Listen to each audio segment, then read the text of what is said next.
Hey Trinity, Hi, how are you doing? I'm good. How are you today? I'm good. Yeah, I'm so sorry that you can't come to our adolescent medicine conference because you're big freshman at Penn State and having to get ready for an international trip It's this okay. week. Hopefully, I'll be there next time. Yeah, that would be great. So I'm hoping that today that you can share some of your experiences with talking to young people. So just to get everybody on the same page, last summer you were participating in a study funded by National Institute of Minority Health and Health Disparities, where we were working on an implementation strategy. So basically, we were working with workforce development programs over the summer, specifically Boys and Girls Club, to fit into programming that they were already doing for young people and fit in some mental health education and introduce them to the SOVA intervention. So today we're talking to clinicians and other SAM members about the TIPP skills, the temperature intense, pace breathing, progressive muscle relaxation skills. And I was hoping that you could share how it went for you to actually talk to young people, because I think you did an awesome job engaging them and getting them excited about the skills. So can you just tell us in general what your experience was like presenting these distress tolerance skills to other young people? My experience was great, especially because when you're young and you're learning something yourself and you're able to teach other people about it, especially underage youth, it just makes a really big difference. So while I'm teaching them things and I'm showing them how to do muscle relaxed breathing or how to untense your muscles and like how to relax or certain things just about a good quality of lifestyle and how to implement mental health studies, I'm also learning these things myself. So while I'm teaching them and I'm not even that much older than them, you get to learn yourself and just be more so relatable in that sense. That's awesome. So speaking of relatable, I was wondering if you could show us maybe some of the ways that you presented to make some of that content relatable to them. Yeah, of course. So while presenting to them, I try to make everything super colorful. I don't want to do anything too bland, just to kind of approach them so they're not super bored while I'm talking to them. So this is just what I talked about during my presentation, or just like kind of the background and the theme of it. So a tip for the tolerance of the stress, I just have that as just like the the caption of what I'm about to teach them about. So then I tell them what it is. It's a therapeutic tool that can help you calm down in moments difficult by directly and altering the physical characteristics of your body. It's a part of the theory of behavior, just kind of telling them what it is, what it's supposed to do. If you're upset in the moment, if you're having an anxiety attack or anything like that, you can use these tips to help you, and then I break it down. So I have the T in TIP stands for temperature, splash water on your face. Dr. Radovic gave us great examples when we were doing it. She told us that you can get like a big bowl and fill it up with some ice possibly and like dunk your head in it to calm down, and it helps reduce your heart rate and like things like that. We have the I, which stands for intense exercise. And we talked about how you can do cardio for like 10 to 15 minutes. You can go outside for a run. You can get on the treadmill. You can do the stairmaster.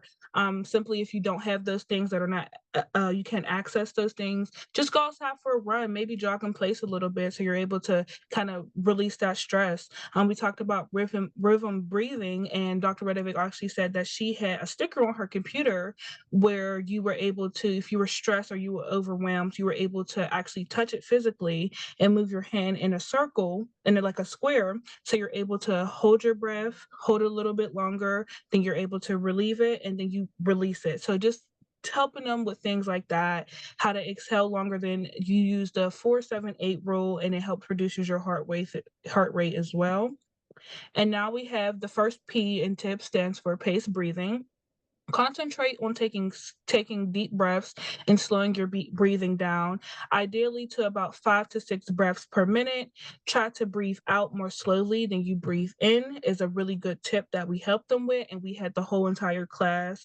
Every time we presented this, do this, and it was like, oh, I really like this. I can see myself doing this in the future.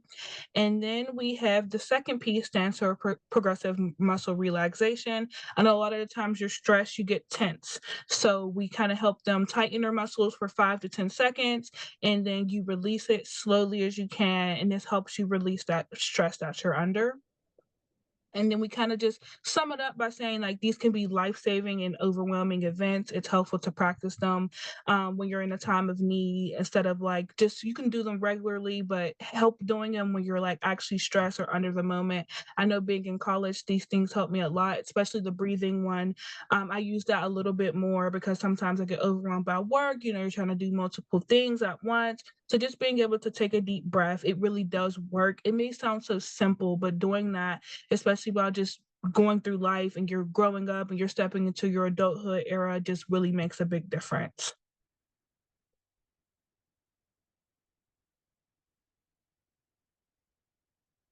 And I just put this in a different one for them so they're able to remember it, because we do play Jeopardy at the end of all of these. And then we tell them what's the difference between how to handle what's the different skills to handle between skills and pressure skills and tip skills, which is at the beginning of our presentation. So pressure management skills work on controlling your mind and emotions, and tip skills are specifically for the physical aspects. So pressure is mind, and then tip is just physical aspects, just to help them understand the difference and how they can apply them in different needs. And then I just have like a fun little game for them at the end, like, are you ready? And then I have like a little Jeopardy link and everybody gets to play it for us. This is me, Hamna, and Dr. Radovic. We were at a conference for Hamna, and this is her right here. And she was kind of presenting the same thing as me, just at different times because we were in two different programs, but we still were able to connect with Dr. Radovic. This is my second year working with Dr. Radovic, and this summer will technically be my third. So I've been with her for a while. And this is the end of the presentation, kind of just talking about what I've done with her, what we continue to do. Oh, do you have some pictures of you presenting to the young? Those are in the front. Do you want me to show? Yeah. Okay, let's X out of this, and I can show you guys some pictures of what we Yeah. do. This is us playing Jeopardy. You have Mhm. me and Hamna up there, and what letters and tips stand for. And then you have temperature, and we have them answer all the questions. They have to answer them right. We give them like candy and things like that. And this is us presenting. This is the T. What does the T and tip stand for? Which is temperature. And this is another picture at the beginning of the presentation, which is this picture right here, which is find skills to manage pressure that work. Like I said, we teach them the difference between pressure skills and tip skills. So that's pretty fun. And we just help them explain how it works for them. And it just makes a really big difference, especially because everybody may not have the resources to go see a doctor or a therapist or psychiatrist, like things like that. So them being able to do these things at home that are free, obviously, make a really big difference, especially because we are talking to underage youth who are usually in marginalized communities, just make a big difference. Awesome. That's really great, Trinity. Thanks for sharing that. Of course. I had a couple more questions for you. So you were just mentioning how some marginalized youth may have trouble getting health care. Right. But for these skills, just even using them at all, what kinds of things you think might get in the way? I think mental health being having a big stigma around it may get in the way. A lot of people may say, well, maybe see a therapist as an option if somebody's struggling. And a lot of people will say, I think that's like crazy. I'm not crazy, or things like that. So mental health having a bad stigma around it versus it's actually being a good thing, and people actually seeking the help that they need. Their community and their environment, people who are low income and are in marginalized communities are known to not have access to healthcare as more as other people. So that can be a really big one, of getting in the way of kids not being able to to access these things or have these luxuries because actually look, healthcare shouldn't be a luxury, but for others it is, and that's just the reality of it. So that can be a really really bad barrier of things getting in the way. And then if they are able to use these tolerance skills, it kind of helps them explain their lack of motivation, and that's a really big one too. That's a big one that gets in the way. If you don't think about getting better or trying to have access to these things, it's not really something that it's going to just come easily.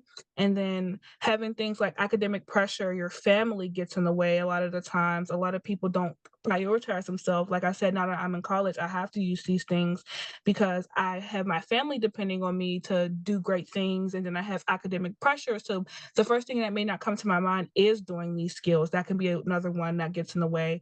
Also, somebody struggles with inconsistency.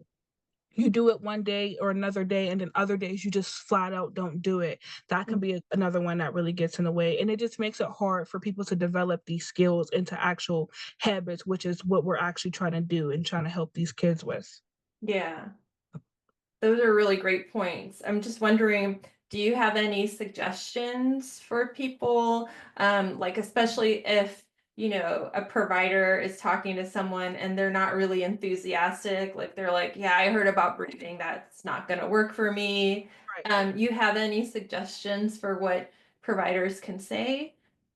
I think the biggest suggestion that I can give, especially being a little bit younger, is making other people feel understood. When somebody feels understood, when somebody feels heard, and also telling them about your certain life decisions. Obviously, you don't want to maybe get too personal with strangers, but the fact that when people feel comfortable and you tell them, I struggle with depression, I struggle with anxiety, I struggle with mental health issues myself, and now I'm doing this to help you, they may be more open versus they feel like some people are just like, for example, some people feel as though going to a therapist is just, oh, they just want your money for an hour and they don't really care.